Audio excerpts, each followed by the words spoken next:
Hello दोस्तों, मैं साक्षी आपको साक्षी मैथ पे स्वागत करते। तो पिछले क्लास में हमने आपके क्लास 9 का एक्सरसाइज 12 जो कि था वृत्त, तो उसका इंट्रोडक्शन करवा दिया था। तो भाई इस क्लास में हम उसका प्रमेय कराएंगे और प्रमेय और कुछ जो बाकी हैं इंट्रोडक्शन जो कि उस प्रमेय से संबंधित होगा। जब वो प्रमेय आएगा तो उस इंट्रोडक्शन को भी करवा देंगे, ठीक है। तो प्लीज़ वीडियो को स्किप मत कीजिएगा, अंत तक जरूर देखिएगा और जो नए हैं इस चैनल को सब्सक्राइब भी करिएगा। तो चलिए भाई देखते हैं आपका प्रमेय नंबर 1 क्या कहता है। तो देखिएगा भाई, आपका है प्रमेय 12.1, कहने का मतलब 12वां चैप्टर जो चल रहा है उसका पहला प्रमेय, ठीक है। तो यहाँ पे देखिएगा कहता है कि एक वृत्त की समान जीवाएं केंद्र पर समान कोण बनाती है। तो आपको यहाँ पे दिया हुआ है, दिया क्या है, तो यहाँ पे देखिएगा आपको दिया है, पहली बात तो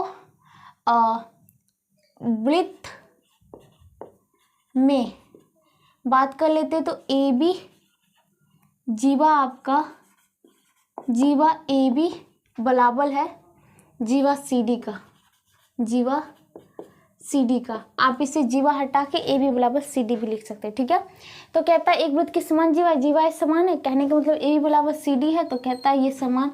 तो केंद्र पर समान कोण अंतरित करेगी, तो आपको कहना क्या है, सिद्ध करना है, सिद्ध करना है, क्या सिद्ध करना है भाई, कोण ए ओ बी बराबर कोण सी ओ डी। ओके, अब यहाँ पे देखिएगा प्रमाण, बात करते हैं प्रमाण में। तो त्रिभुज ए ओ बी और त्रिभुज सी ओ डी में, तो देखिएगा बात कर लेते हैं, आपको दिया है कि ए बी बराबर है सी डी का, ये तो दिया है। दूसरी बात देखिएगा ओ ए बराबर होगा, ओ ए बराबर होगा किसका, अब यहाँ पे देखिएगा ये भी त्रिज्या है, ये भी त्रिज्या और ये भी त्रिज्या और ये भी त्रिज्या, तो किसी के साथ आप लिख दीजिए। तो ओ ए बराबर होगा ओ सी का, ये किससे, त्रिज्या से। मैंने इस त्रिभुज का एक त्रिज्या उठाया, इस त्रिभुज का ये त्रिज्या उठाया, ठीक है। उसके पश्चात देखिएगा, उसके पश्चात की बात कर लेते हैं, आपका ओ बी बराबर होगा, इस त्रिज्या को उठाया तो इस त्रिज्या के साथ चिपका दिया ओ डी का, ये क्या है, त्रिज्या। तो भाई एक वृत्त है तो उसकी त्रिज्या तो समान ही होगी। तो आपका त्रिभुज ए ओ बी, त्रिभुज ए ओ बी सर्वांगसम होगा। अब देखिएगा त्रिभुज, अब यहाँ पे बात क्या होती है, ए बी, तो कोई बात नहीं, आप किसी प्रकार से लिख दीजिए, बस इस ओ को बीच में लगेगा जिस प्रकार यहाँ पे, ठीक है। तो बात कर लेते हैं भाई, तो इसको मैं लिख देती हूँ ए ओ बी मैंने लिखा है, और मैंने ए बी बराबर किसे किया था, ए बी बराबर सी डी, तो बीच में तो ओ आएगा ही। अब होती है साइड, आपको लिखना है ओ ला दिया, अब इसको आप सी डी कुछ भी लिख सकते हैं। तो चलिए सी ओ डी लिख देते, क्योंकि भाई जब त्रिज्या समान ही है तो उस प्रकार से चला। या फिर बात कर लेते ओ ए, जो आपका ये है इसका सम्मुख ये, और ये बराबर मैंने ओ सी किया है, ओ सी तो इसका सम्मुख ये, तो आप इसको कर दीजिए जो आपका बी कोण था उसके बराबर क्या हो जाएगा आपका डी, तो बिल्कुल सही है, ठीक है। तो इस प्रकार से ये हो गया। तो अब बात क्या कर लेते हैं भाई, तो ये त्रिभुज आपका सर्वांगसम ये त्रिभुज हो गया, तो हमसे क्या कह रहा था, सिद्ध करें कि कोण ए ओ बी, तो इसका कोण ए ओ बी ये बराबर होगा कोण सी ओ डी से, किससे, सी पी सी टी से। तो यही आपको सिद्ध करना था। तो इसी के साथ आपका प्रमेय नंबर 1 12.1 जो होता है वो ख़त्म होता है। लेकिन इसी में हम जो होते हैं यहाँ पे सर्वांगसम वृत्त है, तो उसका भी देख लेते हैं भाई। तो यहाँ पे देखिएगा,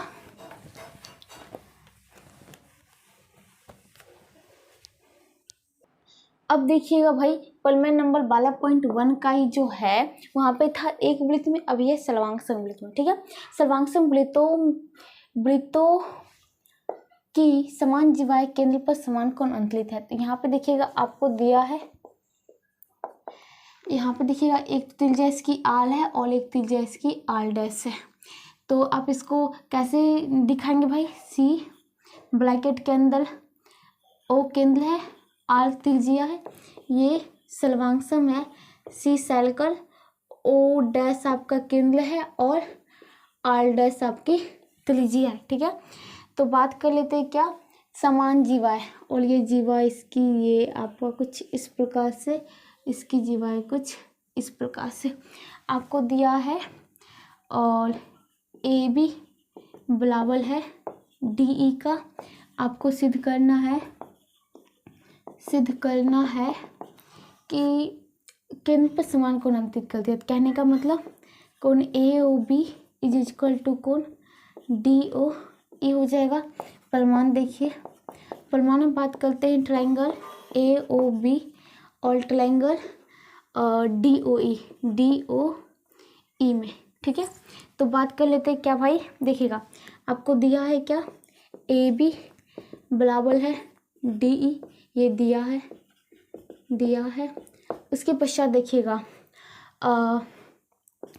ए ओ बराबर है ओ डी, ये किससे, तो बात करते हैं ये सर्वांग समवृत्त है, तो सर्वांग समवृत्त की त्रिज्या क्या होती है, समान होती है।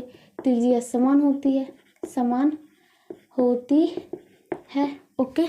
उसके पश्चात देखिएगा ओ बी बराबर होगा ओ ई, इसी प्रकार सर्वांग समवृत्त की जो होती है त्रिज्या समान होती है। तो आपका ट्रायंगल ए ओ, बात कर लेते हैं ए ओ बी जो होगा ये सर्वांगसम होगा किसका भाई, ट्रायंगल ए ओ बी जो होगा सर्वांगसम होगा ट्रायंगल डी ओ ई का।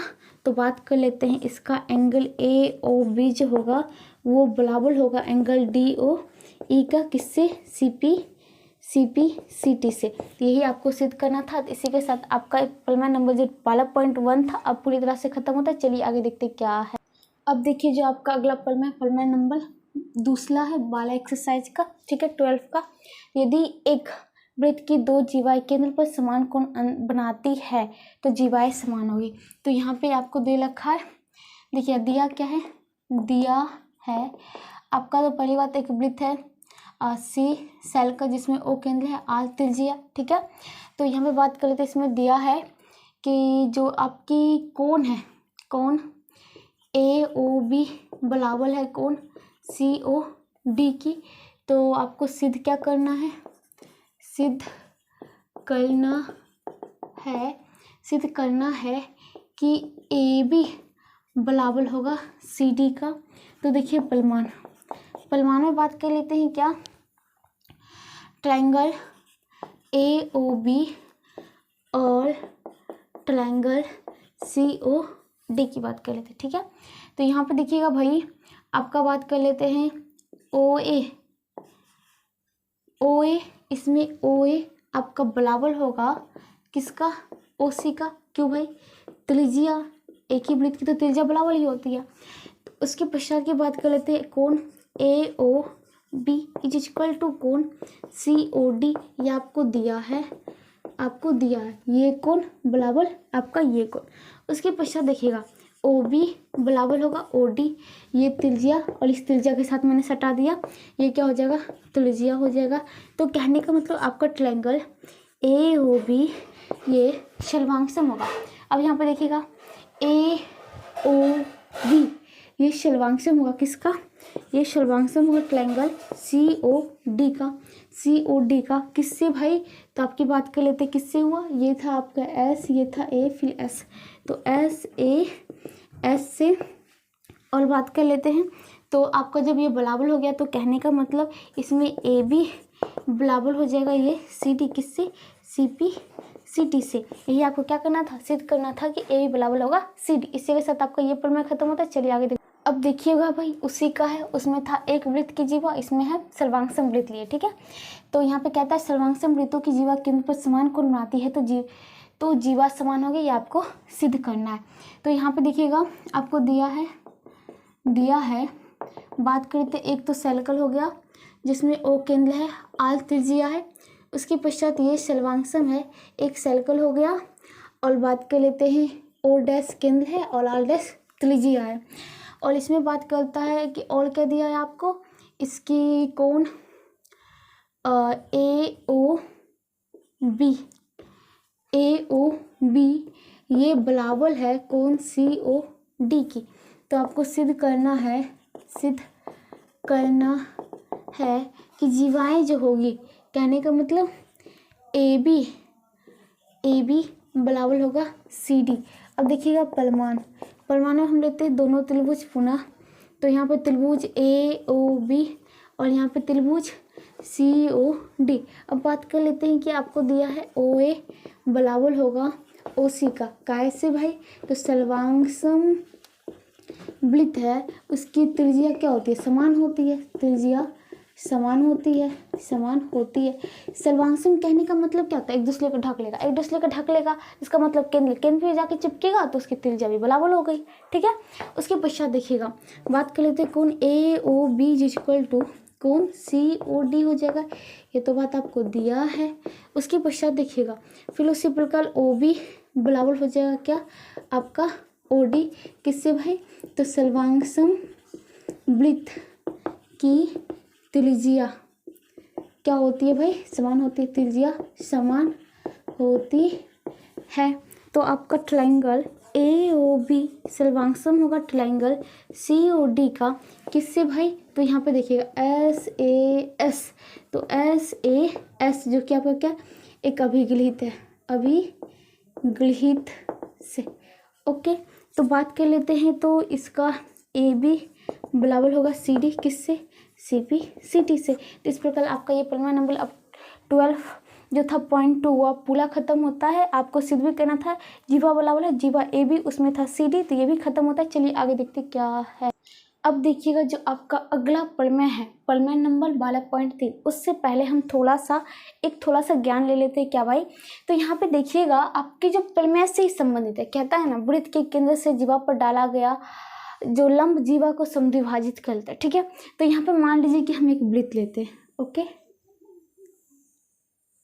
अब इस वृत्त को क्या करते हैं भाई? इसकी एक जीवा दे देते हैं, और ये मैंने जीवा दे दिया। अब मान लीजिए कि आपका केंद्र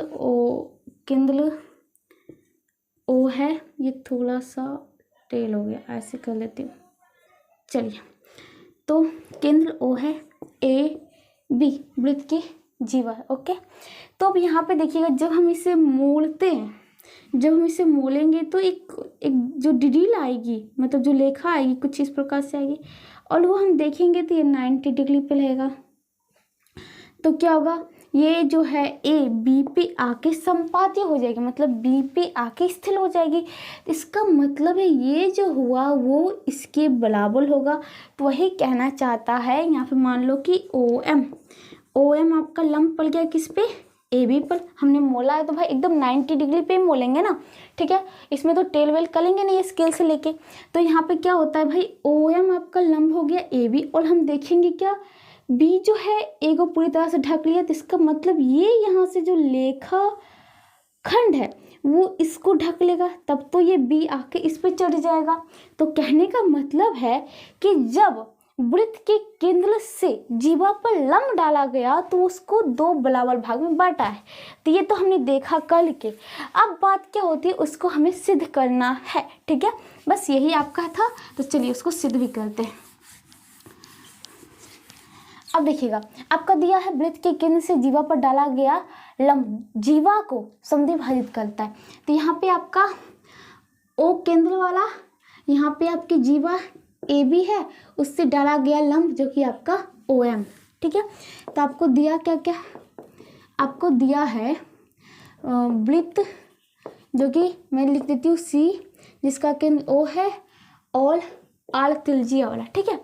तो इसमें एक जीवा ए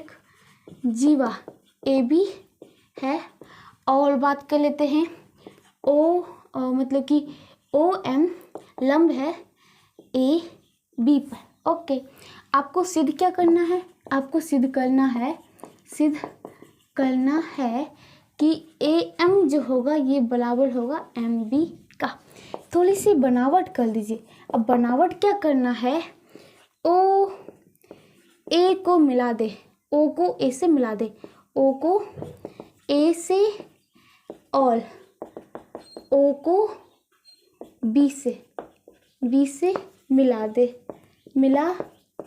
तो चलिए ओ को ए से मिला दीजिए, ये मैंने मिला दिया, फिर ओ को बी से मिला दिया। ठीक है, अब चलते परमाणु की ओर।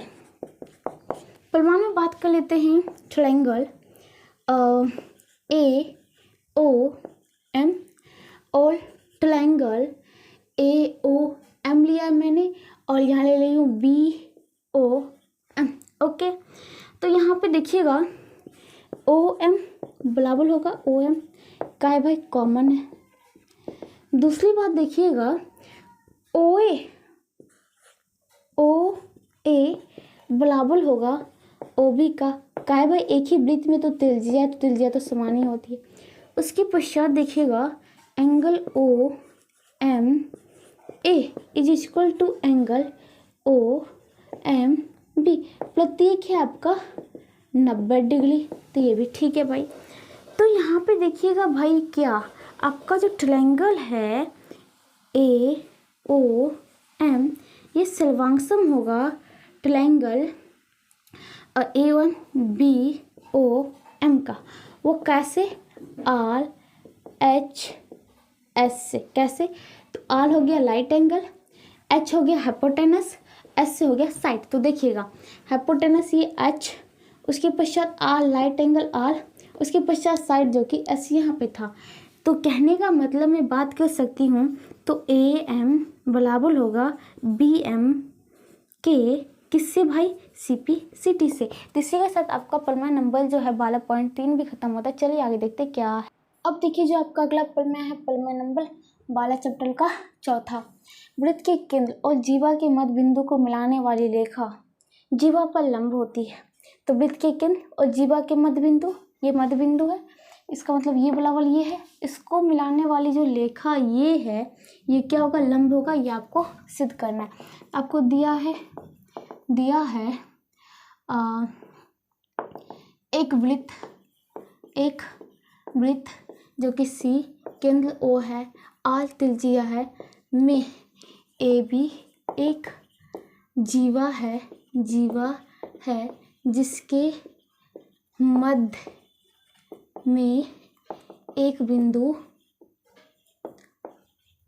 एम है, और कहता है कि और क्या दिया हुआ है, तो आपको तो और कुछ दिया हुआ नहीं है, तो जिसके बिंदु ओ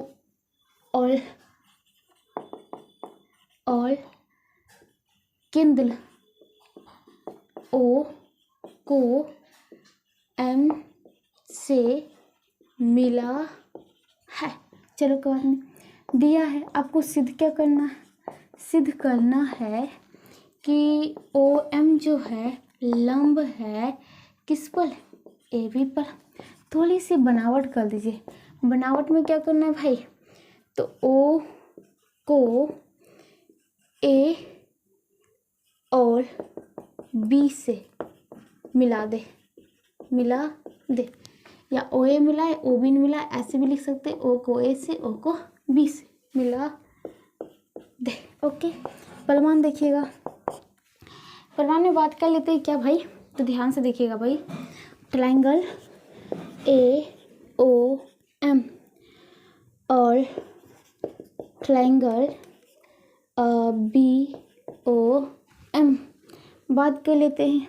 ओ ए बराबर होगा ओ बी का है भाई, एक ही तो वृत्त किया, वो भी त्रिज्या है तो समान ही है। उसके पश्चात ओ एम बराबर होगा ओ एम का है भाई, दोनों में कॉमन है। उसके पश्चात देखिएगा ए एम बराबर होगा बी एम का है भाई, आपको दिया है। तो ट्रायंगल ए ओ एम ये सर्वांगसम होगा ट्रायंगल बी ओ एम का एस एस एस से। तो ये बात तो हो गई। तो बात करते हैं angle angle O M A is equal to angle O M B हो जाएगा। ओके, तो यहाँ पे ओ एम ए बराबर ओ एम बी, ये किससे होगा? सी पी सी टी से, और होगा आपका फर्स्ट। तो फर्स्ट बात में इसको रख लीजिए। तो अब बात करते हैं, चूँकि ओ एम ए कोण ओ एम ए प्लस कोण O M B is equal to 180 degree. किससे भाई? रैखिक युग्म से, रैखिक युग्म से। तो O M A plus O M B को ओ एम ए लिख दे, O M A is equal to 180 degree हो जाएगा। किससे? फर्स्ट से। तो 2 कोण O M A is equal to 180 degree, 2 से काटूंगा तो हो जाएगा 90 डिग्री। तो कहने का मतलब O M A is equal to 90 degree और ओ एम ए बराबर O M B is equal to 90 degree. इसलिए ओ एम जो है लंब है किस पर? ए बी पर। इसी को आपको सिद्ध करना था। इसी के साथ आपका प्रमेय नंबर 4 खत्म होता है। चलिए आगे देखते क्या। अब देखिएगा आपका आगे का जो है वो है उपप्रमेय। तो उपप्रमेय करने से पहले हम थोड़ा सा ज्ञान प्राप्त कर रहे थे क्योंकि इसी से संबंधित है। ठीक है, वृत्त की दो जीवाओं के लंब समद्विभाजक वृत्त के केंद्र पर प्रतिच्छेद करते, जो आपका उपप्रमेय दिख रहा है। तो इसी से संबंधित जो भी हम थोड़ा सा बात करने वाले उसे देख लीजिए। तो बात क्या करने वाले हैं, आपके जो टॉपिक है तो वो है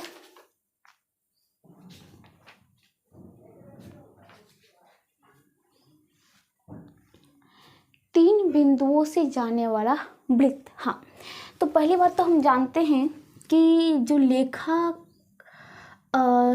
खंड होती है, लेखा खंड, तो हम बात करते हैं दो बिंदुओं से कितनी सरल रेखा खींची जा सकती है?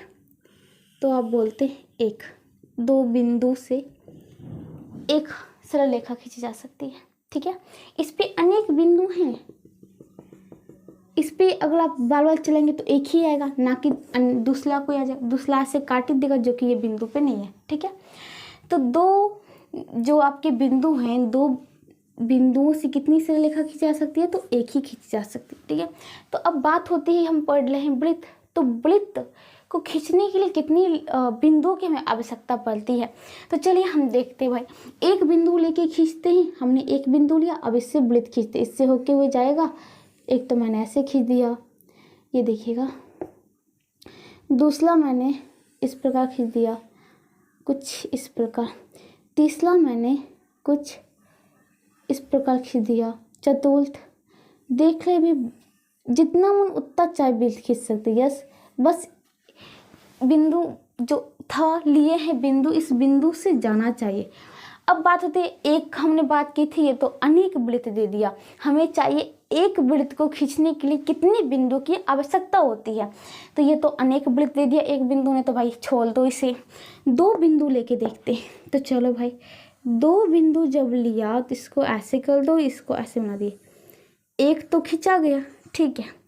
फिर मैंने ऐसे किया, फिर इसको ऐसे कर दिया, फिर दो खींचा गए। फिर मैंने ऐसे किया और फिर मैंने ऐसे किया, भाई तीन खींचा गए। ये देखो तीन खींचा गए। फिर से देखिए, एक फिर देखते हैं, ये आपका फर्स्ट, फिर चला, फिर आपका खींचा गया, फिर चला, फिर आपका खींचा गया। कहने का मतलब हमें चाहिए था एक खींचना, ये हमें तो अनेक भाई अनेक देते जा रहे। इस प्रकार दो बिंदुओं से हम अनेक वृत्त खींच सकते हैं। एक से, एक बिंदु से, एक बिंदु से अनेक वृत्त, अनेक वृत्त जितना हम चाहें। दो बिंदु से भी अनेक वृत्त खींचे जा सकते। तो अब लेकिन एक बात होती है, जब हम दो बिंदु की बात किए थे, दो बिंदु से हमने बोला अनेक वृत्त खींचे जा सकते, लेकिन जब दो बिंदु का हम केंद्र देखिए, इस वृत्त का ये केंद्र हो सकता है।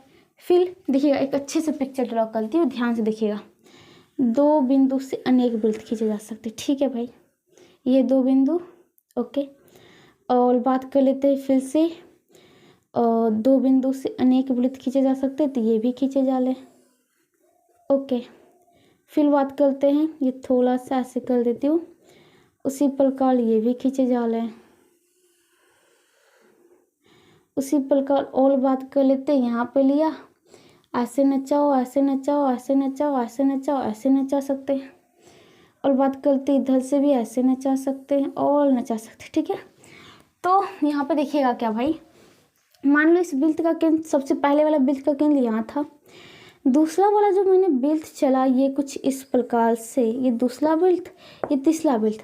इस दूसरे वाले बेल्ट का केंद्र यहाँ हो सकता है, इस तीसरे वाले बेल्ट का केंद्र यहाँ हो सकता है। इधर लेती हूँ, ये फर्स्ट था, इस साइड आती हूँ तो ये वाले बेल्ट लेती हूँ, इसका केंद्र हो सकता है तो यहाँ हो सकता है, ये मान लो चतुर्थ। और इस वाला बेल्ट का केंद्र हो सकता है तो यहाँ हो सकता है।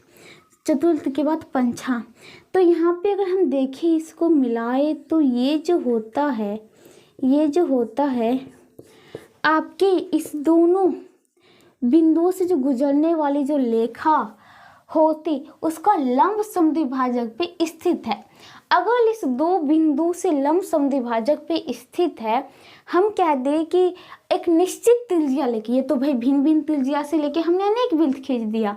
अब एक निश्चित त्रिज्या से लेके मान लीजिए कि हम कहे क्या 2 सेंटीमीटर, तो 2 ही सेंटीमीटर त्रिज्या मतलब एक बिंदु और यहाँ पे दे दे तो भाई इससे कितने बेल्ट खींचे जा सकते? केवल एक ही बेल्ट जो होंगे वो खींचे जा सकते। तो कहने का मतलब 2 1 3, तो तीन बिंदुओं से केवल एक बेल्ट खींचे जा सकते। अब प्रश्न उठता भाई 3 बिंदु संलेख होगा या अनसंलेख होगा? भाई अगर जब संलेख होता, तीनों एक ही दिशा में होती तो ये एक पे जाता तो एक छूट जाता। अगर यहाँ से लेती हूँ ऐसे, ये बाहर छूट गया। अगर यहाँ से मैं ऐसे लेके चलूँ तो ये अंदर लग गया, तो उससे तो गुजरा नहीं। मतलब तो 3 होना चाहिए किसमें? असंलेख में। असंलेख में जैसे कि यहाँ पे फिर से देखिएगा भाई, यहाँ पे मैंने 2 बिंदु लिया था, तो 2 बिंदु और तीसरा बिंदु ये ले लिया, तो तीसरा से तीनों से कितने खींचे गए? आपके एक बेल्ट खींचे गए। अब बात करते भाई वृत्त, तो खींचे कैसे गए? 3 बिंदु लिया, चलो 1 बिंदु 2 बिंदु 3 बिंदु, ठीक है। अब इस 3 बिंदु से वृत्त कैसे खींचे जा सके? तो यहाँ पे देखिएगा, इसको मैंने मिला दिया, इसको भी मैंने मिला दिया। फिर वही कहानी भाई, 2 वृत्त, जब 2 बिंदु की बात करती हूँ A B C है, अगर मैं A B की बात करती हूँ तो A B से अनेक वृत्त खींचे जा सकते थे, लेकिन सबका केंद्र कहाँ आया? तो A B के लंब समद्विभाजक पे। तो ये मान लीजिए इसका लंब समद्विभाजक, और इससे खींचे तो इससे भी अनेक वृत्त खींचे जा सकते हैं, तो इसका भी लंब समद्विभाजक पे आता था, इसका भी मैंने लंब समद्विभाजक कह दिया, तो ये यहाँ पे आ गए। अब बात होती है दोनों का कटान बिंदु, आपको ये O दे दिया। अब लंब समद्विभाजक किया ना, इसका मतलब क्या है? लंब समद्विभाजक किया, इसका मतलब है, ध्यान से समझिएगा, इस जो मैंने पिक्चर को ड्रॉ किया था, इसका मतलब क्या है? लंब समद्विभाजक पे जब आता है तो इसका मतलब है कि यहाँ पे जो भी इस पे बिंदु स्थित रहेगी उससे ये मतलब अपने अंत बिंदु से समान होगी। कहने का मतलब यहाँ पे मान लो कि आपका D है तो DA बराबर DB, मतलब लंब समद्विभाजक पर स्थित कोई भी बिंदु अपनी जो लेखा है उसकी लेखा के अंत बिंदु की दूरियों पे क्या होगी? समान होगी, दूरियों से समान होगी। कहने का मतलब ये दूरी बराबर ये दूरी, अगर यहाँ लेती हूँ तो ये दूरी बराबर ये दूरी। अब भाई देखिएगा, आप कहेंगे ये तो बड़ी आसान बात थी, कैसे भाई? तो दिखाती हूँ। जब मैंने बोला कि आपको 2 बिंदु से अनेक बेल्ट खींचे जा सकते, आपने बोला हाँ भाई खींचे जा सकते, मैंने देख लिया अभी खींच के। चलो ये फिर मैं बात करती हूँ, ये चलो, और इस सब का केंद्र को ढूंढिए, तो ये इसका केंद्र, ये इसका केंद्र, ये इसका केंद्र, ठीक है। इसको जब मिलाया, चलो ये हो गया, कोई बात नहीं। इसका भी अब एक लेखा गुजार दीजिए। अब मान लीजिए आपका बेल्ट नहीं था, जब ये फर्स्ट वाली बेल्ट थी तो आप कहेंगे क्या भाई? बात कर लेते हैं इसका केंद्र, तो भाई कहाँ गया? नहीं चलिए, हाँ बात कर लेते हैं इसको, तो भी फर्स्ट वाले को रहने दीजिए, सेकंड वाले बेल्ट में आइए। तो ये था वृत्त, तो ये ए बी जो है उसके लिए बन गया जीवा, और यहाँ से ये डालेगा वृत्त पर स्थित कोई भी बिंदु को मिलाने वाली त्रिज्या, और इधर से ये त्रिज्या मिलाएगा, तो मतलब कि ये ओ मान लीजिए, तो ओ ए बराबर हो गया ओ बी। इसी प्रकार चलिए मैं एक बड़ा सा पिक्चर लेके आपको फिर से समझाती हूँ। चलिए, चलो भाई, एक मैंने पिक्चर लिया, 2 बिंदु ए बी, फिर से एग्जाम्पल देखिएगा, जितना एग्जाम्पल देखिएगा उतने आपको समझ में आएगा, ठीक है। तो ये हो गया, ये हो गया 2 बिंदु से। फिर बात कर लेते हैं 2 बिंदु से, तो गुजारना है भाई, गुजार दो। चलो ये आपके वृत्त मैंने बना दिया। ऐसे तो मैंने अथी से नहीं बनाया, कंपास से, तो ये थोड़ा टेल में होगा, आप समझ लीजिए कि ये वृत्त ही है, बेलपुली को मत समझिए, ठीक है। तो चलिए इसका केंद्र ये मैंने डाल दिया, इसका केंद्र ये डाल दिया और इसका केंद्र ये डाल दिया। अब ये वृत्त जो था आपका, ये वृत्त जिसकी केंद्र ओ मैंने माना, इसका ओ डैश माना है, तो ओ की बात करते यहाँ पे है, और ये जो बना, ये जो मैंने इसके लिए बनाया है वो तो ए बी, अब इसका जीवा हो गया, और जीवा और इसको मिलाए तो त्रिज्या हो गया। तो कहने का मतलब क्या, ये था इसके लंब समद्विभाजक पे। तो लंब समद्विभाजक पर स्थित कोई भी बिंदु वो अपने अंत बिंदु से समान दूरी पे होती है। दोनों ये भी समान, ये भी समान, क्योंकि वो त्रिज्या है। तो उसी प्रकार यहाँ पे देखिएगा भाई, जब ये बात की थी मैंने कि ये आपके 2 लिया था, तो चलो इसको हटा देती हूँ, ए बी हो गया। तो कहने का मतलब ओ ए बराबर होगा ओ बी का। अब ओ बी, अब इसमें आ जाते हैं, ओ बी बराबर होगा ओ सी का। तो कहने का मतलब ओ ए बराबर है ओ बी बराबर है ओ सी। अगर हम केंद्र ओ लेके, केंद्र को ओ ले ले और ओ ए त्रिज्या ले ले, तो इससे भी समान दूरी, इससे भी समान दूरी, इससे भी समान दूरी, और इससे वृत्त खींचे, तो ये तीनों से होके गुजरेगा कि नहीं गुजरेगा, ठीक है भाई। क्योंकि भाई हमने क्या पढ़ा था, वृत्त क्या है, केंद्र से सनिश्चित दूरी पर स्थित जितना भी बिंदु वो सबका समुच्चय भाई। तो केंद्र, जब हमने त्रिज्या ओ ए लिया, तो ओ ए बराबर है तो ओ भी है, मतलब बी जो बिंदु है वो भी उतना ही दूरी पे है, तो उसको भी ले लेगा, सी भी उतना ही दूरी पे, उसको भी ले लेगा। तो कहने का मतलब क्या हो जाएगा, आपका वृत्त बन जाएगा। तो उसी पर आपका ये क्वेश्चन है, ये समझना था आपका जो होता है वृत्त कैसे बनता है, ठीक है। तो आपने समझा कि वृत्त जो होते हैं कितने बिंदुओं से जाके गुजर सकते हैं। वृत्त को बनाने के लिए कम से कम कितने बिंदु चाहिए भाई, 3, वो भी असंलेख। और आपसे पूछ भी सकता है कि 3 बिंदुओं असंलेख बिंदु से होकर कितने वृत्त खींचे जा सकते हैं, तो केवल एक ही वृत्त खींचे जा सकते हैं। 2 बिंदु से अनेक, एक बिंदु से भी अनेक वृत्त खींचे जा सकते हैं। जितने आप कल्पना कर सकते हो उतने आप वृत्त को खींच सकते हैं, बस अलग अलग त्रिज्या कर लीजिए, बात खत्म होती है, ठीक है। तो इसी के साथ ये आपका खत्म होता है। आप समझ गए होंगे भाई वृत्त कैसे खींची जाती है, और वो जो होती है उसके जो 2 बिंदु से खींचते हैं तो उसके लंब समद्विभाजक पाती है। और जब त्रिज्या बराबर, इसका मतलब है कि लंब समद्विभाजक पे स्थित कोई भी बिंदु है तो अपनी अंत जो होती है, जो लेखा है उससे अंत बिंदु से बराबर दूरी पे होती है, ठीक है। तो भाई ये हो गया। चलिए अब आते हैं आपके ऊपर में पे। तो कहता है कि वृत्त की 2 जीवाओं के लंब समद्विभाजक वृत्त के केंद्र पर प्रतिच्छेद करती है। तो यहाँ पे देखिएगा आपको दिया है एक वृत्त है। अब ये नहीं लिखूंगा कि जिसमें केंद्र ओ है, क्योंकि आपको सीधे ही करना है कि ओ केंद्र, क्योंकि ये काटला है। एक वृत्त है जिसमें 2 जीवा ए बी तथा बी सी के लंब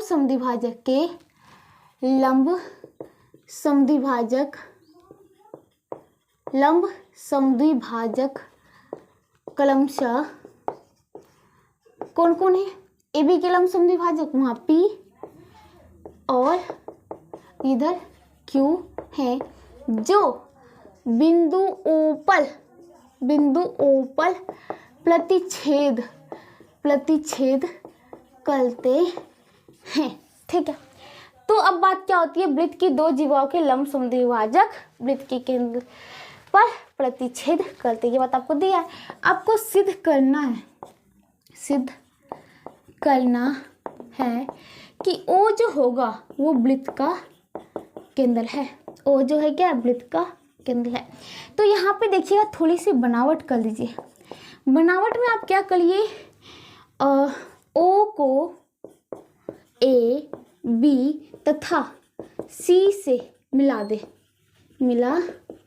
तो चलो भाई मिला देती हूँ। ये मैंने इसको मिला दिया, ये मैंने इसको मिला दिया, और ये मैंने इसको मिला दिया, ठीक है। अब बात क्या होती है, ध्यान से देखिएगा।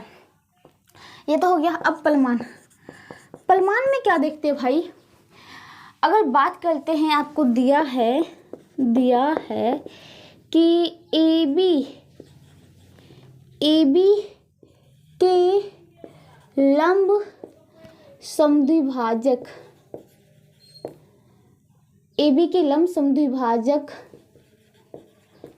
P है और O P पर स्थित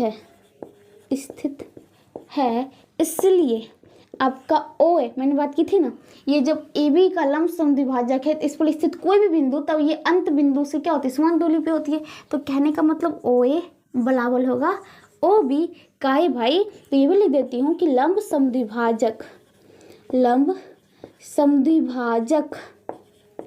पर स्थित कोई भी बिंदु अपने अंत बिंदु से समान दूरी पर होती है। ठीक है, तो ये बात हो गया।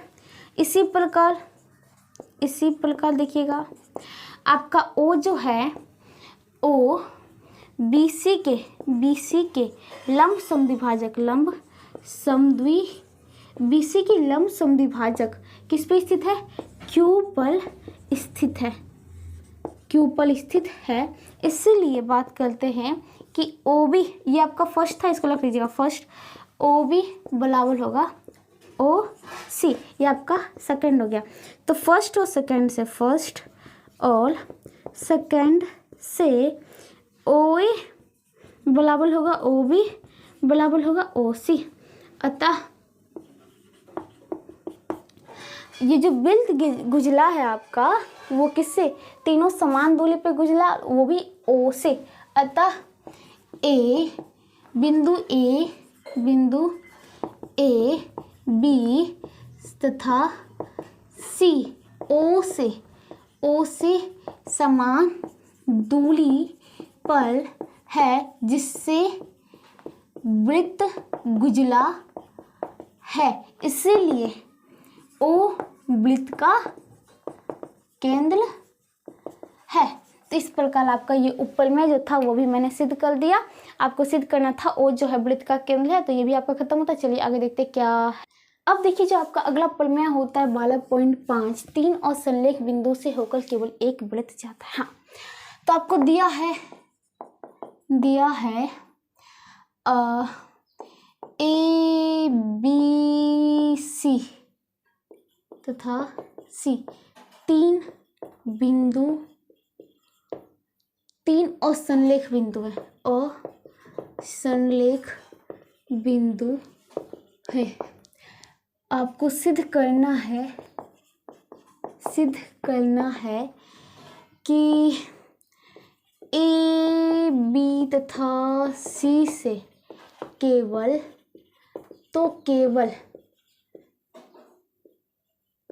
एक वृत्त ही खींचा जा सकता है या जाता है। अब थोड़ी सी बनावट में क्या करना है, तो ए को बी से तथा बी को सी से मिला दे। ओके, ए को बी से, चलो भाई ये मिला दिया, और ये मिला दिया। अब बात क्या होती है, अब बनावट में और देखिएगा, ए बी तथा बी सी के लंब समद्विभाजक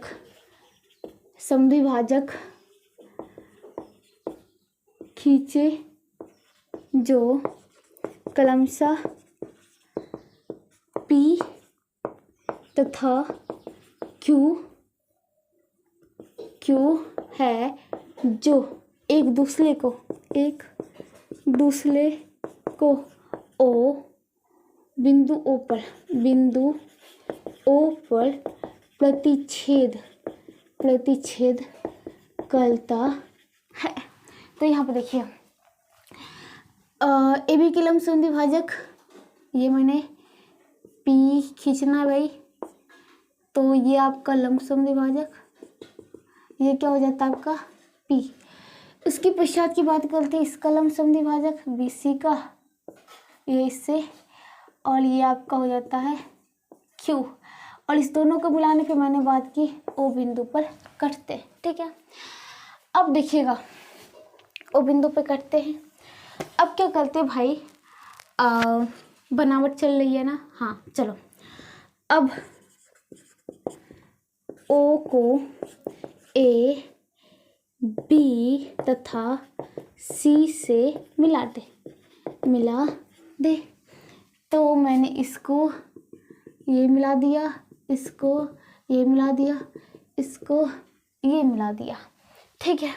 चलिए अब प्रमाण देती हूँ। प्रमाण में देखिएगा क्या, ओ जो है ए बी के लंब समद्विभाजक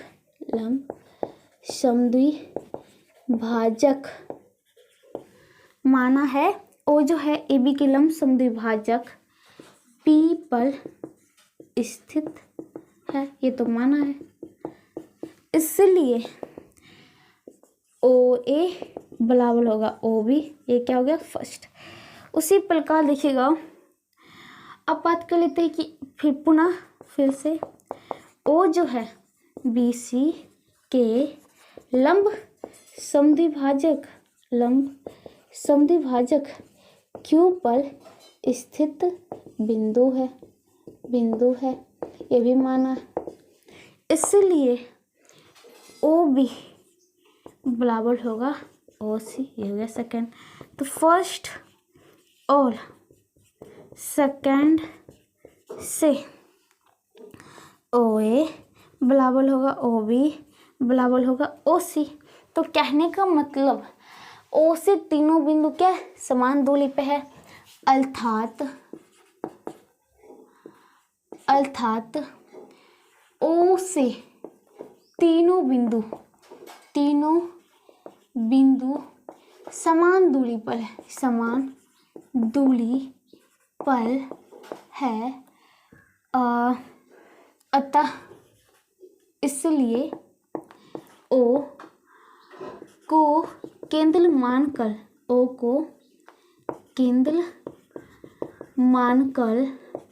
हम ओ ए को त्रिज्या मानकर एक वृत्त खींच सकते हैं जो बी और सी से भी गुजरेगी। क्यों भाई, बी और सी भी समान दूरी पे, और हमने पढ़ा है वृत्त किसे कहते हैं कि एक निश्चित बिंदु से जितने भी समान दूरी पर जो भी बिंदु, सभी समूह को ही तो हम वृत्त करते, जो उससे आकृति बनती है। तो इसी के साथ आपको प्रमेय नंबर जो होता है वाला पॉइंट 5 भी खत्म होता है। चलिए आगे देखते हैं क्या है। अब देखिएगा जो आपका आगे का होता है वो है अभिगलित, हाँ, जिसे आप सिद्ध तो नहीं कर सकते बट याद जरूर कर सकते, ठीक है। तो यहाँ पे देखिएगा, अभिगलित करने से पहले थोड़ा सा मैं आपको बता दूं कि मैंने बीच में सर्वांगसम वृत्त बोला था। जैसे ही मैंने बोला सर्वांगसम, तो कहने का मतलब क्या, एक आकृति दूसरी आकृति को पूर्णतः पूरी तरह से सभी ओर से ढक लेगी, ठीक है। तो उसी प्रकार दो वृत्त लेते हैं, ये और ये केंद्र, ठीक है। ये ओ है, वो ओ डैश है, ये ए और ये बी है, और ये आर त्रिज्या, ये आर डैश है, ठीक है। पहली बात, हम इसे निरूपण कैसे करेंगे भाई, तो कहेंगे सी केंद्र ओ और आर त्रिज्या, इसमें सी ओ डैश और आर डैश, ठीक है। अगर बात करते ये आकृति इसको पूर्णतः ढक लेती है, तो कहने का मतलब ये केंद्र जो आपका ओ है वो जाके ओ डैश पे सट जाएगी, ए जो है बी पे जाके सट जाएगी। तो कहने का मतलब इसके बीच की जो ये दूरी है और ये दूरी पे जाके सट जाएगी। कहने का मतलब क्या है, जब आर बराबर हो आर डैश से, तब आपके दोनों वृत्त क्या हो जाएंगे, सर्वांगसम हो जाएंगे। बस आपको इसी को याद करना है कि यदि दो वृत्त सर्वांगसम होते तो उनकी त्रिज्या समान होती है, और इसका उल्टा, जब दो वृत्त की त्रिज्या समान हो तो वो वृत्त सर्वांगसम होंगे। तो कहने का मतलब, और इसे हम कहें तो इस प्रकार से ऐसे निरूपण कर देंगे, ठीक है। तो देखिए, दो वृत्त सर्वांगसम होते हैं यदि उनकी त्रिज्या समान हो। यदि उनकी त्रिज्या समान है तो वे दो वृत्त सर्वांगसम होंगे। कहने का मतलब यहाँ पे आर बराबर है आर डैश से, तो कहने का मतलब ये वृत्त आपका सर्कल ओ केंद्र और आर त्रिज्या, ये जगह सर्वांगसम होगा सर्कल ओ केंद्र और आर डैश त्रिज्या। इसका उल्टा ले लीजिए, यदि त्रिज्याएं समान है तो वह वृत्त क्या होंगे, ये तो हो ही गया कि ये दो वृत्त सर्वांगसम होते जब उनकी त्रिज्या समान हो। अगर आपको दिया है दो वृत्त सर्वांगसम है, कहने का मतलब सर्कल ओ केंद्र आर त्रिज्या, ये सर्वांगसम है सर्कल ओ केंद्र और ओ डैश केंद्र और आर डैश त्रिज्या। तो कहने का मतलब आर जो होगा वो बराबर होगा आर डैश का। बस यही आपका विकलित था और आप इसे याद कर लीजिए और आपको याद हो ही गया होगा। ठीक है, तो चलिए भाई आगे देखते हैं क्या। अब देखिएगा यहाँ पे ये जो आपका एक वृत्त का चाप दिया हुआ है, इस वृत्त को पूरा करना है, सॉरी पूजा नहीं करना है, पूरा करना है। ठीक है, तो यहाँ पे ये आपका एक उदाहरण है, मैंने एग्जाम्पल लिया हुआ है। ठीक है, आपका एक क्वेश्चन आ सकता है एग्जाम में कि आपको एक वृत्त का चाप दिया हुआ है, आप उस वृत्त को पूरा कीजिए। ठीक है, तो इसलिए मैं इसको करवा भी रही हूँ क्योंकि ये 5 नंबर से तो कम को होंगे भी नहीं। तो इससे पहले जब चाप आई है बात, तो मैं चाप से आपको कुछ बताना चाहती हूँ। तो भाई मैंने इंट्रोडक्शन वाली क्लास में बताया था चाप किसे कहते हैं। मान लो ये वृत्त है, इस पे स्थित दो बिंदु ए और बी, तो ये आपका एक तो ए बी चाप हो गया। तो वृत्त पर स्थित दो बिंदु है तो इनके बीच के क्षेत्र को ही हम चाप कहते हैं और ये एक आपका चाप हो गया। तो ए बी इस साइड से लेती हूँ, लघु चाप और बात कर लेते हैं ए और सॉरी इससे साइड चलेंगे ना, बी ए और इस पे चाप दिया तो ये दिल चाप। अगर कोई इस पे बिंदु आ जाता है, मान लो पी, तो इसको मैं लिखूंगी बी पी ए। तो इसमें चाप लघु चाप देने की कोई जरूरत नहीं है, सिर्फ चाप ए बी एक आपका बी पी है। तो आपको पता चल जाना चाहिए किल्ती से ये दीर्घ है और ये लघु है। ठीक है, तो यहाँ पे क्या बात थी। ठीक है भाई, इसकी लंबाई की बात होती है तो एल एल लगा दो, ये बात ठीक थी। मैंने बोला था ये मान लो कि केंद्र है ओ। ठीक है, तो इस चाप की लंबाई किस पे निर्भर करेगी, तो मैंने बोला था ये केंद्र पे भी कोण अंतरित करेगी, जिसे हम क्या कहेंगे केंद्रीय कोण कहते हैं। क्या कहते हैं, केंद्रीय कोण कहते हैं। केंद्रीय कोण किसे कहते हैं, चाप द्वारा केंद्र पर बनाया गया कोण या चाप द्वारा केंद्र पर अंतरित किया गया कोण, सबटेंडेड किया गया कोण को ही हम केंद्रीय कोण कहते हैं। ठीक है, तो यहाँ पे बात क्या होती है भाई, केंद्रीय कोण तो कह दिया। हाँ, और भी एक बात जाने थे क्या, जीवा। इससे जीवा पे आते हैं, इस दोनों बिंदु को मिला दिया तो जीवा बन गया और जीवा द्वारा इस पे अंतरित कोण, मतलब केंद्र पर जीवा द्वारा केंद्र पर अंतरित कोण कौन सा होगा, ए ओ बी। और ये ए बी द्वारा मतलब कि ए बी चाप ए बी द्वारा केंद्र पर अंतरित कोण ए ओ बी। तो कहने का मतलब जो चाप दिया हुआ है और चाप का संगत जीवा, उस दोनों द्वारा केंद्र पे अंतरित कोण जो होगा वो बराबर होगा।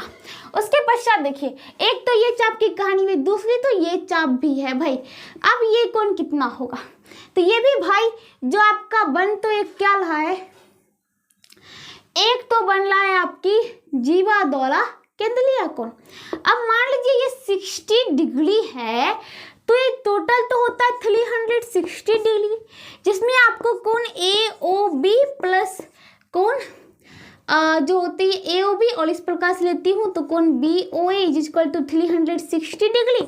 ये आपको 60 डिग्री प्लस कोण B O A is equal to 360 degree. तो कहने का मतलब कोण B O A is equal to 360 degree minus 60 degree is equal to 300 degree. ठीक है, ये बात थी। तो कहने का मतलब ये 300 डिग्री होगा। ठीक है भाई, 300 डिग्री तो हो गया।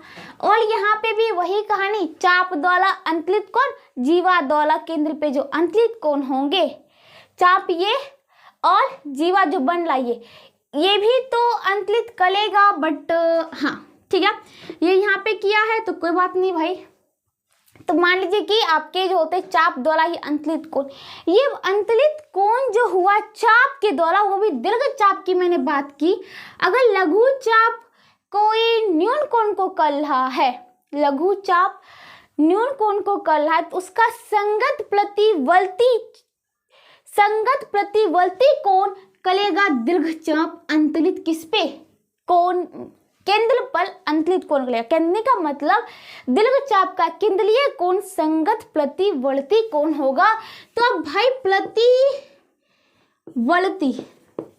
आप यही सोच लेंगे प्रतिवर्ती अब कोण किसे कहते हैं। तो याद कीजिए जब मैंने आपको बताया था कोण के बारे में तो मैंने बताया था क्या सरल कोण 180 डिग्री, तो सरल कोण से प्लस और 360 डिग्री से कम हो तो वो कहलाते थे आपके प्रतिवर्ती कोण। तो ये 60 डिग्री है और ये 300 डिग्री, तो दोनों के बीच आ रहा है, इसलिए मैंने बोला ये संगत प्रतिवर्ती कोण देगा। ठीक है, तो अगर हम इसमें देते हैं कौन सा कोण भाई, याद रखिएगा सरल कोण से नीचे दीजिए, मतलब सरल कोण देते तो 180 डिग्री आ जाएगा और इसका अंतर भी 180 डिग्री है, तो 180 डिग्री से प्लस ना देके तो भाई आपका ये बन जाएगा संगत प्रतिवर्ती, वो बन जाएगा आपका कोण। तो याद रखिए जो लघु चाप है वो अगर कोण दे रहा है तो मतलब कि जो होते सरल कोण से नीचे, तो दीर्घ चाप आपका जो भी होगा तो उसका संगत प्रतिवर्ती आप उससे मतलब कि जो आपको कोण दिया उससे 360 डिग्री से माइनस कर दीजिए, वो आपके दीर्घ चाप द्वारा केंद्र पे अंतरित कोण हो जाएगा। ठीक है, अब बात होती है कि मान लीजिए हम कहते हैं वृत्त की कोण की माप, वृत्त की कोण की माप अंश में। अब अंश में यहाँ पे कहने का मतलब है डिग्री में, और आपके बुक में है ना चाप द्वारा अंश के माप, वही चाप द्वारा जो केंद्रीय कोण हो गया वही बात हो रही है। ठीक है, तो यहाँ पे डिग्री में वृत्त की कितने कोण बनता है भाई, तो वृत्त का पूरा 360 डिग्री। जब अर्धवृत्त की बात आती है तो आपका वो कोण का माप क्या हो जाता है 180 डिग्री। वही अब आर्क की बात करते हैं, ये आर्क जो है AB, अब इसको हम किससे सूचित करें, तो M से सूचित करिए। ये मान लीजिए 360 डिग्री है तो आर्क आपका APB भी दे सकते हैं, दीर्घ चाप है और P बिंदु दिख रहा है, तो इसका माप जो हो जाएगा 360 degree minus 60 degree is equal to 300 degree.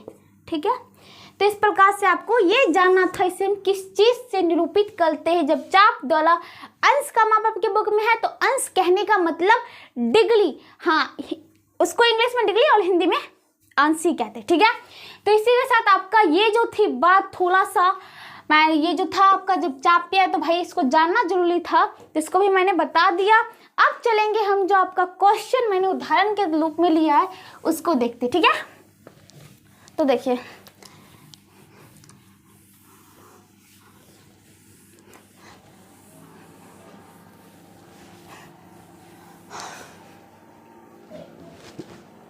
तो भाई क्या है, एक वृत्त का चाप दिया हुआ है, उस वृत्त को पूरा कीजिए।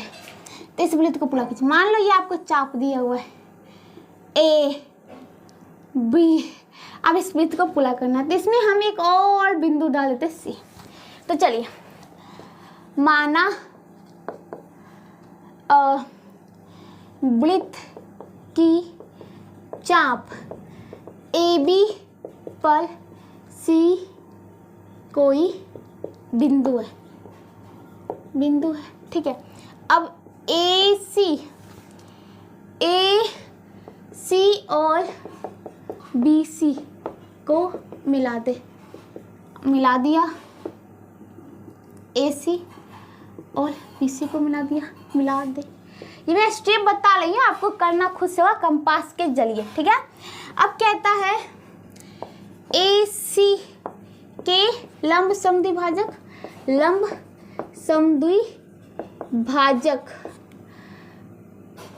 AC के लंब समद्विभाजक P तथा BC के लंब समद्विभाजक Q हैं और ये दोनों बिंदु O पर प्रतिच्छेद करते हैं। अब देखिएगा, अब कंपास लीजिएगा भाई, अब कंपास से क्या करेगा, इस पे या इस पे, चलो किसी से भी शुरू कीजिए। तो भाई कंपास की बात कर लेते हैं, हाँ जिसे आप प्रकार भी बोलते हो। ओके, तो उसकी नोकीली वाला पार्ट इस पे रखिए और आधा से बेसी लीजिए। आप इसको ऐसे कर लीजिए चिन्हित और इस साइड भी ऐसे करिए, फिर इस साइड से आप ऐसे कर लिए और फिर इस साइड ऐसे करिए। मान लीजिए ये ऐसे हो गया, ये ऐसे और ये ऐसे हो गया, ये ऐसे और ये ऐसे हो, ठीक है। उसी प्रकार ये भी करेंगे, यहाँ से चलेगा, मान लो ये ऐसे, फिर यहाँ से ये ऐसे और फिर यहाँ से ऐसे, फिर यहाँ से ऐसे। आधा से बेसी लीजिएगा, आधा से कम मत लीजिएगा उसकी, ठीक है, डिस्टेंस। अब इसको मिला दीजिए, इसको भी मिला दीजिए, तो ये आपके लंब समद्विभाजक होंगे, दोनों बराबर होंगे और ये बराबर होंगे, ठीक है। अब ये काटा कहाँ पे मैंने बोला है, ओ पे काटा है, ठीक है। तो देखिएगा अब वो क्या हो गया भाई, तो देखिएगा अब ये तो मैंने माना ये सब तो ठीक है बनाना। अब जो है ओ जो है ए सी के लंब समद्विभाजक, ये आपका P और ये आपका Q। ओ ए सी के लंब समद्विभाजक, ओ सी के लंब समद्विभाजक P पर स्थित बिंदु है, P पर स्थित बिंदु है, इसलिए ओ ए बराबर ओ सी फर्स्ट हो गया। इसी प्रकार ओ जो है बी सी के लंब समद्विभाजक Q पर स्थित एक बिंदु है, इसलिए आपका OC बराबर हो जाएगा OB। ये सेकंड हो गया, तो फर्स्ट और सेकंड से OA बराबर OB बराबर OC, अतः हम O को केंद्र मानकर और OA को त्रिज्या मानकर वृत्त खींच सकते हैं जो B और C से भी गुजरेगी। तो इसी प्रकार था आपका ये उदाहरण जो कि आपके पूछ सकता है। तो इसी के साथ आपका ये क्वेश्चन भी खत्म होता है। चलिए आगे देखते हैं थोड़ा सा। अब देखिएगा आपका अगला प्रमेय नंबर 12.6, कहने का मतलब है 12 चैप्टर का 6वां प्रमेय, ठीक है। तो यहाँ पे आने से पहले थोड़ा सा देख लीजिए, पहले पढ़ लीजिए कि सर्वांगसम वृत्तों की जीवाएं समान जीवाएं केंद्र से समदूरस्थ, कहने का मतलब समान दूरी पर रहती है, समदूरस्थ। यस, ये आपका समदूरस्थ है, समदूरस्थ। ओके, इसको क्लियर मैं यहाँ पे लिख देती हूँ, समदूरस्थ होती है। तो यहाँ पे कहने का क्या मतलब है, तो देखिएगा सर्वांगसम वृत्त लीजिए या फिर एक ही वृत्त लीजिए, अगर समान जीवा देती है तो उसके केंद्र से उसकी दूरी भी समान होगी, ठीक है। अब बात होती है केंद्र से दूरी, तो क्या बात नहीं, केंद्र से दूरी से पहले हमको ये बता दीजिए आप कि ये मैंने आपको बिंदु P दिया और ये A भी दिया, इससे मैंने तो एक तो लंब डाल दिया, एक तो ये इतनी साला और ये Q, मान लो कि ये Q है, ये Q1 है, Q2 है, ये Q3 है, ये Q4 और ये Q5 है। तो ये बीच की दूरी हो कौन सकती है भाई, बीच की दूरी कौन होगी भाई, बीच की दूरी कौन होती है, जो तो लंब होती है वही तो सबसे छोटी दूरी है और वही बीच की दूरी है। ये ज़्यादा बड़ा होगा, ये फिर उससे कम छोटा वाला होगा, ये इससे बड़ा होगा, ये इससे बड़ा होगा और ये इससे बड़ा होगा, क्योंकि बन क्या आपका PQ समकोण त्रिभुज, जिसमें कर्ण जो होते हैं अन दोनों भुजाओं के से भले होते हैं, ठीक है। तो दूरी कौन होती है भाई, दूरी ये नहीं कह रही होगी मैं सबसे नज़दीक वाली दूरी होती है, दूरी वो होती है, मान लीजिए ये अगर समानांतर चल रहा है तो इनके बीच की दूरी वो तो 90 डिग्री होती है। ये बिंदु है और इस बिंदु से मैंने एक समांतर लेखा इसकी खींच दी, तो उनके बीच की दूरी क्या होती है, जो 90 डिग्री होता है, थोड़ा भी टेढ़ नहीं होना चाहिए, एकदम लंब होगा, वही तो होती है ना। तो सिर्फ वृत्तों की समान जीवा समान है तो ये समदूरस्थ होती है, कहने का मतलब ये जो दूरी आपको दिया हुआ, ये जो कहना O मान लो यहाँ पे M है और ये N है, तो ये क्या है, ये लंब है इसका मतलब, ठीक है। तो यही बात समझाना था आपको, बस हो गई। तो आपकी भी ये देखिए तुरंत हो जाएगा। तो देखिए आपको दिया है दिया है कि एक तो वृत्त आपका सी जिसमें केंद्र ओ है और इसकी त्रिज्या आपको बात कर लेते क्या है, हाँ आल है। इसकी त्रिज्या मैं बोल देती हूँ आपको आल है, ठीक है। अभी मैंने इसमें दिया नहीं है। और ये सर्वांगसम है, ये वृत्त है, ओ डैश केंद्र है, आल डैश इसकी त्रिज्या, इसकी जो त्रिज्या वो आल डैश है, ठीक है। अब देखिएगा और इसमें आपको दिया है कि जो होते हैं, और क्या दिया हो, इसकी जीवा सी ओ और आल वाले की जो की जीवा एक जीवा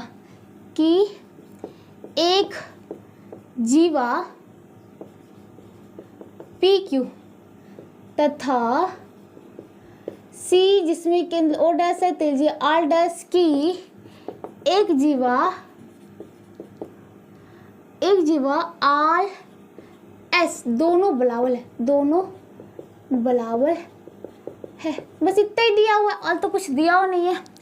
आपको सिद्ध करना है क्या भाई, सिद्ध करना है कि ओ एम बराबर होगा ओ डैश एन का। थोड़ी बनावट कर दीजिए, बनावट में ओ को पी से तथा ओ डैश को आल से मिला दे। चलो, ओ को पी से मिलाना था, ओ डैश को आल से मिलाना था। अब बात होती है परिमाण की बात कर ले तो भाई देखिएगा ध्यान से, परिमाण की बात कर लेते हैं तो त्रिभुज POM और त्रिभुज बात कर लेते भाई, क्या POM हो गया तो कोई बात नहीं है, POM आल ओ डैश एन, ठीक है। तो यहाँ पे देखिएगा थोड़ी सी बात, क्या भाई PM बराबर होगा आल एन का। कैसे, आपको दिया है क्या PQ बराबर है आल एस का।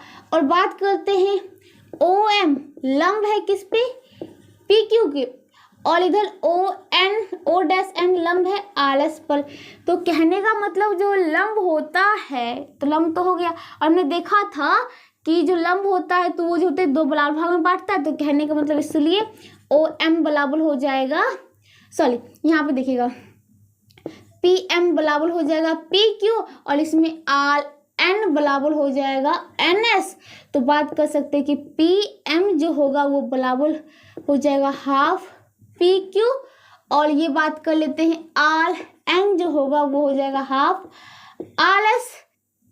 और चूंकि PQ बराबर है RS का इसलिए PM बराबर हो गया RN का। ऐसे आप इसे पहले भी दे सकते हो लेकिन इस प्रकार से भी दे सकते हो तो कोई गलत नहीं है, ठीक है। तो ये बात हो गई। दूसरी बात देखिएगा भाई, ये बात तो हो गई तो कोई बात नहीं भाई, जब ये बराबर हो ही गया और बात होती है कि त्रिज्या OP बराबर होगा O डैश R का। क्यों भाई, ये त्रिज्या है, सर्वांगसम वृत्त की त्रिज्या, सर्वांगसम यहाँ पे देखिएगा ये इसका पार्ट था, सर्वांगसम वृत्त की त्रिज्या समान होती है, ठीक है। ये बात हो गया। उसके पश्चात देखिएगा क्या, जब ये हो गया अब बात कर लेते एंगल, बात कर लेते OMP जिक्वल टू, उसमें बात कर लेते O डैश कोण O डैश NR प्रत्येक 90 डिग्री।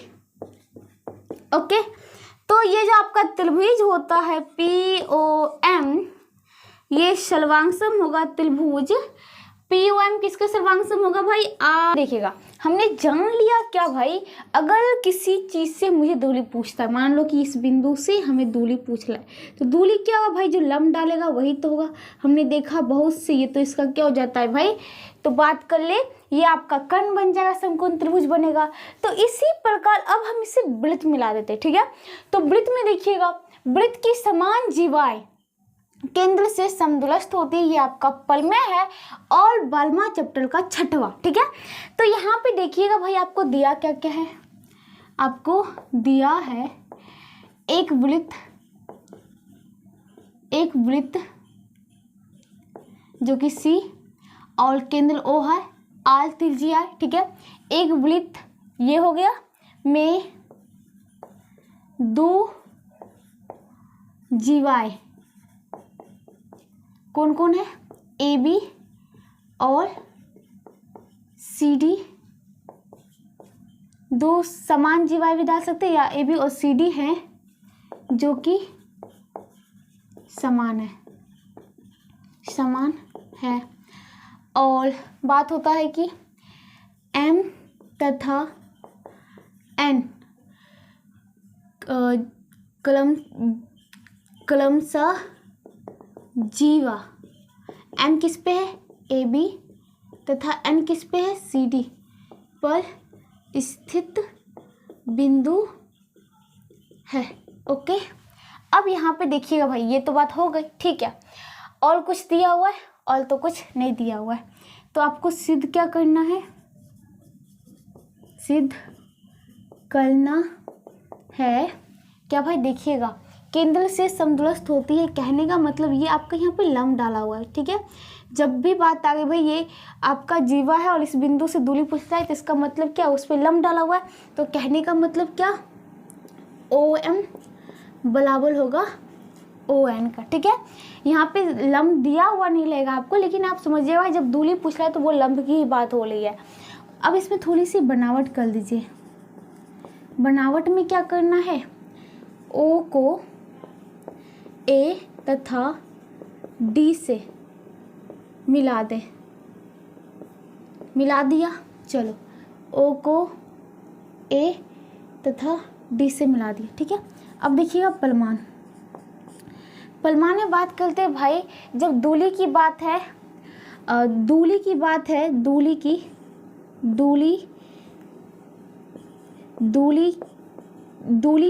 है, तो कहने का मतलब क्या है आपका? ओ एम जो होगा वो लंब होगा किस पे?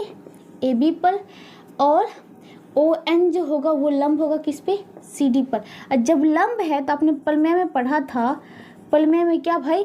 केंद्र से जीवा पर डाला गया लंब क्या होता है भाई? उसको समद्विभाजित करता है। तो परिमेय से क्या था भाई? बात कर लेते हैं, क्या हो जाएगा आपका? ए एम बराबर क्या हो जाएगा? M B. कौन से परिमेय से भाई? केंद्र से जीवा पर डाला गया लंब जीवा को समद्विभाजित करता है, जीवा को समद्विभाजित करता है, ठीक है। और बात कर लेते हैं क्या भाई? तो ये हो गया ए एम बराबर एम बी। और इसी प्रकार यहाँ पे देखिएगा क्या भाई, तो कहने का मतलब बात करें तो ए एम बराबर आपका हो जाएगा हाफ ए बी। इसी प्रकार आपकी बात कर लेते हैं, डी एन बराबर जो होगा वो हो जाएगा हाफ ए सी। चूँकि आपको दिया है कि जीवा ए बी जो है वो बराबर है किसका? सॉरी ए सी नहीं है, डी एन जो होगा वो हाफ डी सी, ठीक है। डी एन बराबर हाफ डी सी, तो ए बी जो जीवा आपका बराबर है किसका? सी डी का।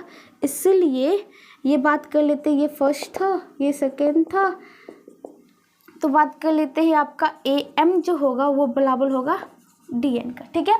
तो ये बात हो गई कि ए एम जो होगा आपका, कहने का मतलब ये बराबर होगा डी एन का, ठीक है। तो अब यहाँ पे देखिएगा क्या भाई, पुनः फिर से यहाँ से आगे का। अब ट्रायंगल किस में देखना है भाई? एक तो लेती हूँ मैं ए ओ एम, और ट्रायंगल और कौन सा लेती हूँ? D O N. तो यहाँ पे देखिएगा भाई, बात कर ले ओ, इस ट्रायंगल में ओ ए बराबर होगा ओ ए का, सॉरी ओ ए, यहाँ पे ये ट्रायंगल ये बराबर होगा ओ डी का। किससे? ये तो त्रिज्या, और एक वृत्त की त्रिज्या हमेशा समान होती है, ठीक है। उसके पश्चात देखिएगा क्या भाई, ये बात हो गई। उसके पश्चात देखिएगा क्या भाई, जब लंब की बात हो रही है तो कहने का मतलब इसमें कोण O M A is equal to कोण ओ एन डी, ये प्रत्येक 90 डिग्री हो जाएगा। उसके पश्चात देखिएगा, अभी जस्ट मैंने आपको करवाया कि इसमें ए एम बराबर होगा किसमें? डी एन से। ये मैंने अभी जस्ट करवाया था। मान लो ये आपका थर्ड है तो थर्ड से, थर्ड से, ठीक है। तो कहने का मतलब आपका ट्रायंगल जो हो गया ए ओ एम जो होगा ये सर्वांगसम होगा ट्रायंगल डी ओ एम का, A O M D O M का। किससे भाई? तो आर एच एस से। तो बात कर लेते हैं ओ एम जो होगा, इसका ओ एम जो होगा वो बराबर होगा किसका? ओ एन का। किससे? सी पी सी टी से। यही आपको सिद्ध करना था। तो इसी के साथ जो होता है आपका ये जो प्रमेय था 12.6 का, ये एक वृत्त का था। अब इसी का करेंगे सर्वांगसम वृत्त में, ठीक है। इस प्रकार मैंने दोनों लिया हुआ है, ठीक है।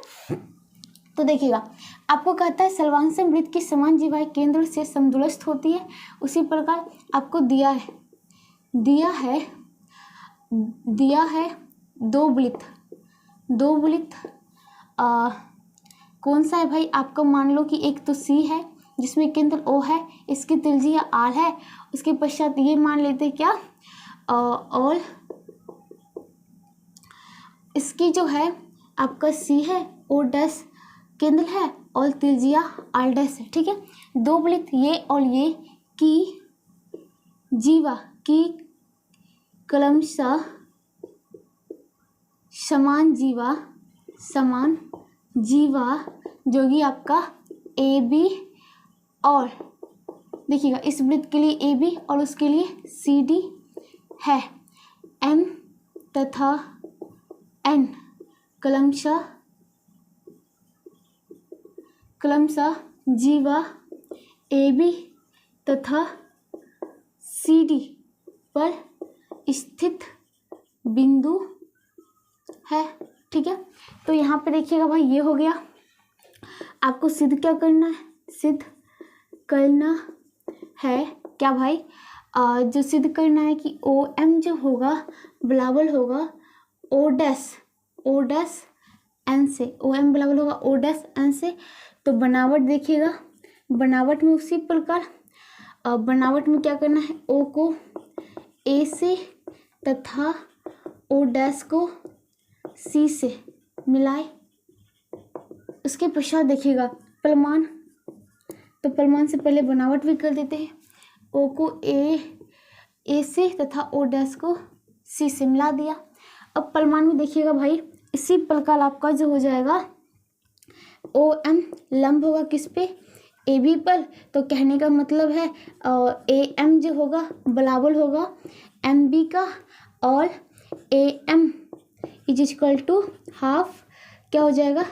ए बी। और ये किससे हुआ भाई?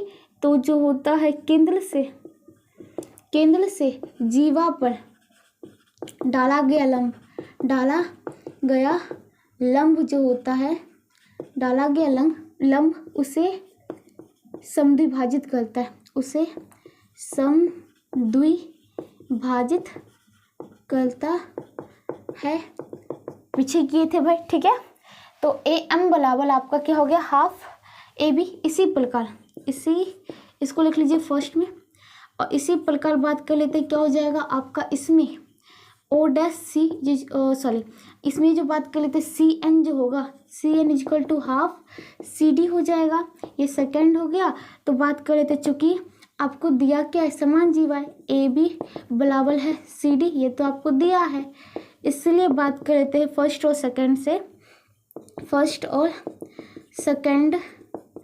से बात कर लेते हैं आपका जो है ए एम बराबर हो जाएगा सी एन का। तो ए एम बराबर हो गया सी एन, इसको आप थर्ड में रख लीजिए, ठीक है। तो अब देखिएगा पुनः फिर से वही कहानी, यहाँ से देखिएगा आगे। अब ट्रायंगल चलते हैं ए ओ एम और ट्रायंगल चलते हैं सी ओ डैश एन में। बात क्या होती है? अगर बात कर लेते हैं भाई ओ ए बराबर होगा ओ डैश सी का, किससे?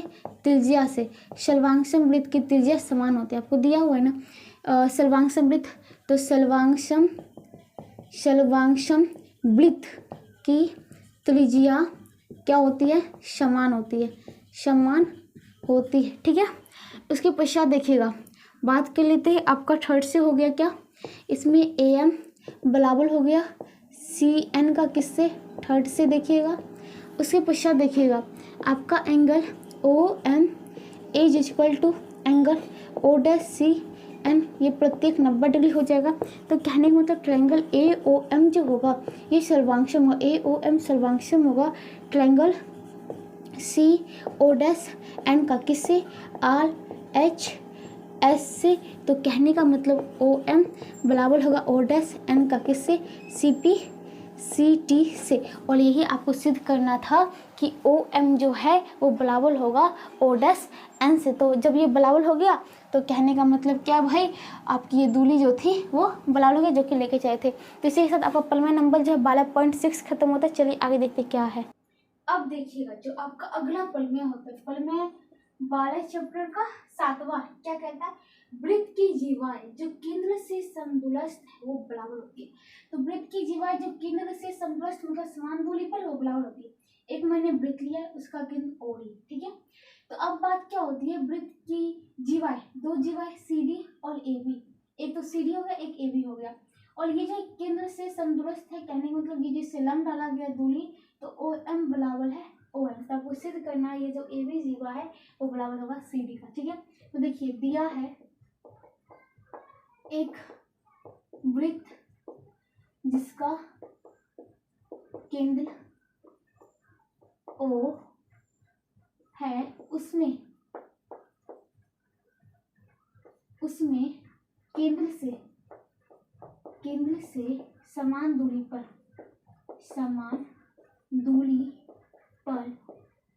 दो जीवा कोण ए बी तथा सी डी, दो जीवा ए बी तथा सी डी,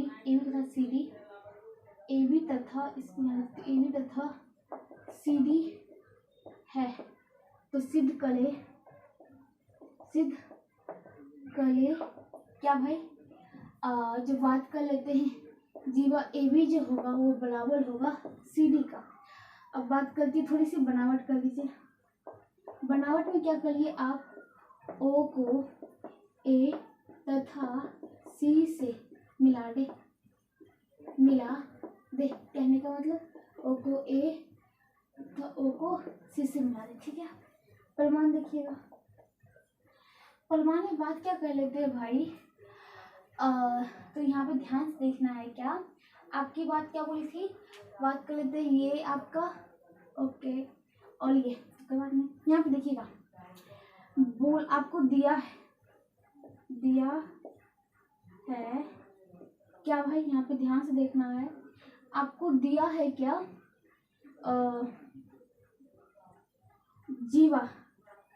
जीवाएं केंद्र से समान दूरी पर है, अर्थात ओ एम बराबर है ओ एन का।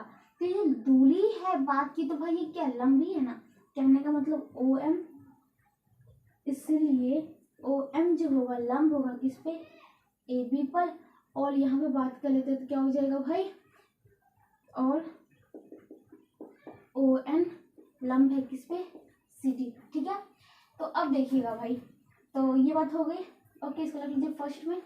अब चलते ट्रायंगल किस में भाई, ध्यान से देखना है। तो ट्रायंगल एक तो ए ओ एम तथा ट्रायंगल सी ओ एन में बात कर लेते हैं ओ ए, ये त्रिज्या आपका इसमें ओ सी बराबर किससे, त्रिज्या से। उसके पश्चात की बात कर लेते हैं क्या, उसके पश्चात की बात करते हैं समदूरस्थ की कहानी बता दी है। तो कहने का मतलब ओ एन ये बराबर होगा किसका, ये सॉरी इसमें ओ एन लिखा गया, सॉरी ये ओ एम इसमें है आपका ओ एम, इस ट्रायंगल देखिए पहले ओ एम, इस ट्रायंगल में फिर ओ एन के बराबर है, किससे, फर्स्ट से ओके। फिर देखिएगा इसके के लिए ये कोण लेता हूँ ओ एम ए बराबर होगा, इसके लिए ये कोण ओ एन सी प्रत्येक 90 डिग्री बन जाएगा। तो ट्रायंगल ए ओ एम जो होगा वो सर्वांक्षम होगा ट्रायंगल सी ओ एन का, किससे, आर एच एस, ठीक है। तो ये बात सर्वांक्षम हो ही गया, तो आपका ए एम जो होगा ए एम वो बराबर होगा इसका सी एन का, किससे, सी पी सी टी से। चलो कोई बात नहीं। अब यहाँ पे देखिएगा, चूंकि जीव केंद्र से जीवा पर डाला गया लंब जीवा को समविभाजित करती है। इसलिए बात करते हैं भाई, आपका ए एम जो होगा ये हो जाएगा, ये बराबर एम बी, तो कहने का मतलब ए एम जो हो जाएगा, इसलिए हाफ ए बी का, ये फर्स्ट। उसके पश्चात देखिएगा और बात कर लेते हैं सी डी। इसी प्रकार सी डी जो होगा, सी डी का हाफ, कहने का मतलब ये जो ए एम हाफ हो गया टोटल ए बी का, सी एम जो होगा हाफ हो जाएगा इसका ए सी डी का, हो गया सेकेंड। आपने सी पी सी टी से, लेकिन चूंकि ए एम जो आपका बराबर हुआ सी एन का, किससे भाई, सी पी सी टी से, तो इसलिए फर्स्ट और सेकेंड से ये बराबर ये था, ये बराबर ये, आपस में दोनों बराबर है, तो कहने का मतलब हाफ ए बी बराबर होगा हाफ सी डी, कहने का मतलब हाफ हाफ गया, मतलब ए बी बराबर होगा सी डी। ठीक है, तो आपको सिर्फ क्या करना था, ए बी बराबर होगा सी डी। तो इसी के साथ आपका ये जो था एक वृत्त का था। ठीक है, तो ये खत्म होता। अब इसी का चलते दूसरे वृत्त में देखते हैं भाई, सर्वांक्षण वृत्त को ले लेते हैं। और थोड़ा सा इसको अब जगह आपने लिख लिया है, तो मैं इस जगह को खाली कर देती हूँ ना, उसमें दिक्कत ना हो।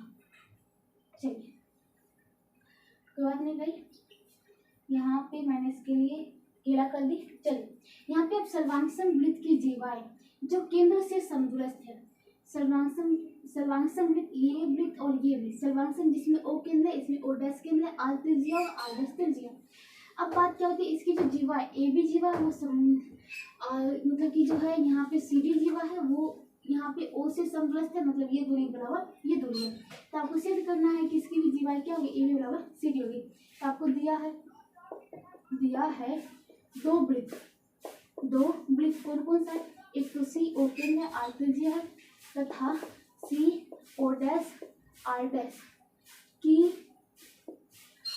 जीवाएं की क्रमशः केंद्र से समदूरस्थ जीवाएं, ये कौन है, इसके लिए कौन सा है भाई, ए बी, तथा इसके लिए कौन सा है, सी डी है। मैंने एक ही में दोनों बात लिखी। ठीक है, तो आपको सिद्ध क्या करना है, तो सिद्ध करना है, या आपको सिद्ध करना है कि जो जीवा होगी ए बी बराबर होगा, ये ए बी बराबर होगा सी डी का। आपकी बनावट थोड़ी सी देख लीजिए, बनावट में क्या करना है भाई, तो बनावट में ओ को ए से तथा सी को ओ डैश से मिला दे। तो कहने का मतलब ये ओ से और सी को ओ डैश से मिला दे। अब प्रमाण देखिएगा, प्रमाण में बात क्या कर लेते हैं, तो ध्यान से देखिएगा। फिर से बात वही भाई आपको जब दूरी दी है तो इसका मतलब है ओ एम लंब है ए बी पर, और बात कर लेते हैं आपका, तो ओ एम लंब है ए बी पर। ठीक है भाई, तो बात क्या होती है, ओ एम लंब है ए बी पर, और जीवा से डाला गया लंब क्या होता है भाई, ओ एम लंब है ए बी पर, कहने का मतलब ओ एम लंब होगा ए बी पर, किससे भाई, तो ये आपको दिया है, क्या दिया है ओ से, ओ मतलब केंद्र ओ से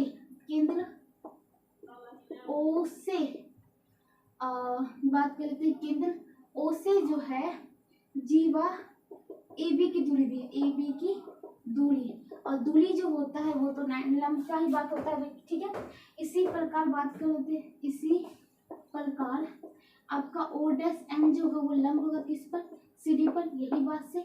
चलो ठीक है भाई, अब बात क्या होती है, जब आपका बात होती है ये हो गया, तो अब पुनः चलते ट्रायंगल ए ओ एम और triangle C O dash N, ठीक है।